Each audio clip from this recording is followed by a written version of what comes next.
আগামী 1 শতাব্দী পর্যন্ত এই রাজনৈতিক প্রতারণার দায় বিএনপিকে বহন করতে হবে, খেসারত দিতে হবে।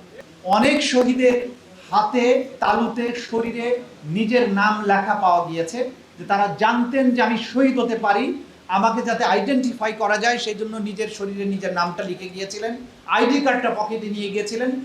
এই প্রত্যেকটি ইতিহাস মনে করিয়ে দেয় যে তারা জীবন বাজি রেখে শহীদ হবার জন্য মাঠে গিয়েছিলেন। তারা জানতেন তাদের পিছু হটার কোনো রাস্তা নেই, সেজন্যই জুলাইয়ের অভূতপূর্ব বিজয় ৩৬শে জুলাই আমরা অর্জন করেছিলাম। যারা শহীদ হয়েছিলেন তারা কোনো রাজনীতির জন্য যাননি, তারা কোনো প্রাপ্তির জন্য যাননি, তারা এক ভয়হীন সমাজ এবং রাষ্ট্র দেখতে চেয়েছিলেন, যে পেছন থেকে কখন কালো পোশাকধারী এসে আমাকে নাই করে দেবে, কখন আমাকে জন্য ধরে নিয়ে যাবে, কখন আমাকে গুলি করে মেরে ফেলবে। এই যে ভয়ের সমাজ কায়েম করেছিল তারা, সেই সমাজ থেকে মুক্তির জন্য তারা সেই লড়াইটা করেছিলেন। এই লড়াই নিছক কোনো নির্বাচনের জন্য ছিল না। ফলে জুলাইয়ের বিপ্লবের পরে যে সরকারটি গঠিত হলো, তাদের 3টি প্রধান ম্যান্ডেট ছিল। একটা হচ্ছে জুলাইয়ের অভ্যুত্থান চলাকালে যে সংগঠিত গণহত্যা এবং মানবতা বিরোধী অপরাধ তার বিচার, এবং তার আগের 17 বছরের মানবতা বিরোধী অপরাধের বিচার।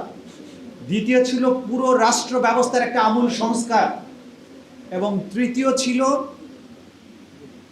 সংস্কার বিচার, এবং আরেকটা ছিল যে নির্বাচন ব্যবস্থাটা ধ্বংস হয়ে গিয়েছিল বাংলাদেশ থেকে। দিনের ভোট রাতে আমি এবং ডামি নির্বাচনটাকে একটা বিশ্বাসযোগ্য জায়গায় ফিরিয়ে নিয়ে আসা। এই স্বপ্ন নিয়ে যে বিপ্লবটা হলো, বিপ্লবের পরে এসে পার্লামেন্টে দাঁড়িয়ে যখন বিপ্লবের পরে নির্বাচনের মাধ্যমে যে সরকার আসলো জুলাইয়ের আকাঙ্ক্ষা নিয়ে, সেই জায়গায় দাঁড়িয়ে যখন একজন নেতা বললেন যে ইলেকশনটা যাতে না হয়, পিছিয়ে যাতে না যায়, সেই জন্য আমরা এই সমস্ত সংস্কার প্রস্তাব মেনে নিয়েছিলাম।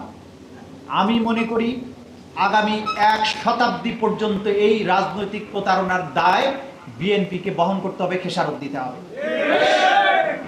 তারা যে ভুল করেছেন, তারা এখন ক্ষমতায় আছেন, বুঝতে পারছেন না যে কত বড় ক্ষতি তারা নিজের এবং দেশের এবং দলের জন্য করেছেন। আমি আশা করি এখনো বিএনপির শীর্ষস্থানীয় নেতারা এখানে আছেন, একজন আছেন, যে তারা শীঘ্রই এই আত্ম উপলব্ধিতে আসবেন যে তারা একটা ব্লান্ডার করেছেন, এবং সেই ব্লান্ডারের জায়গা থেকে তারা দলকে ফিরিয়ে আনবেন। দেখুন, এটা হলো অন্তর্বর্তীকালীন সরকার ঐক্যমত্য কমিশন সহ অনেকগুলো আইন করেছিলেন এই রাষ্ট্র ব্যবস্থাটাকে তার সঠিক ট্র্যাকে তোলার জন্য। প্রত্যেকটা আইন করার আগে এক্সটেন্সিভলি আলোচনা হয়েছে। যেগুলো বুঝেন, যারা স্টেক হোল্ডার, যারা বিশেষজ্ঞ, যারা সমাজ, তাদেরকে নিয়ে এই অধ্যাদেশগুলো করা হয়েছিল। সেই মানবাধিকার কমিশনের আইন কতবার যে মিটিং হয়েছে। বর্তমানে যিনি যারা আছেন পার্লামেন্টে, যারা আছেন, যারা আইন মন্ত্রণালয়ের দায়িত্বে আছেন, তারা এগুলো করেছিলেন সাথে থেকে। কোনো কারণ নেই, বললেন ভালো আইন করবো, কই আজ পর্যন্ত না। ড্রাফট যেটা হয়েছে সেটা অতি জঘন্য একটা আইন হয়েছে। তো আপনারা ভালো আইনটাকে কেন ল্যাপস করে দিলেন? মানবাধিকার কমিশনের আইনকে ল্যাপস করা হলো, গুম কমিশনের আইনকে ল্যাপস করে দেওয়া হলো, সুপ্রিম কোর্টের বিচারক নিয়োগের আইনকে ল্যাপস করে দেওয়া হলো, সুপ্রিম কোর্ট সেক্রেটারিয়েটের আইনকে ল্যাপস করে দেওয়া হলো। অর্থ ব্যবস্থা, ব্যাংক, টাকা পয়সা লুটপাট করে যে বিশ্বে বিভিন্ন দেশে পাচার করা হয়েছিল, সেগুলো রোধ করার জন্য, অর্থ ব্যবস্থাকে সঠিক লাইনে আনার জন্য এনবিআর সংক্রান্ত, বাংলাদেশ ব্যাংক সংক্রান্ত, ব্যাংক কোম্পানি সংক্রান্ত যে অ্যাক্ট অর্ডিন্যান্সগুলো করা হয়েছিল, সেগুলোকে কেন ল্যাপস করে দিলেন?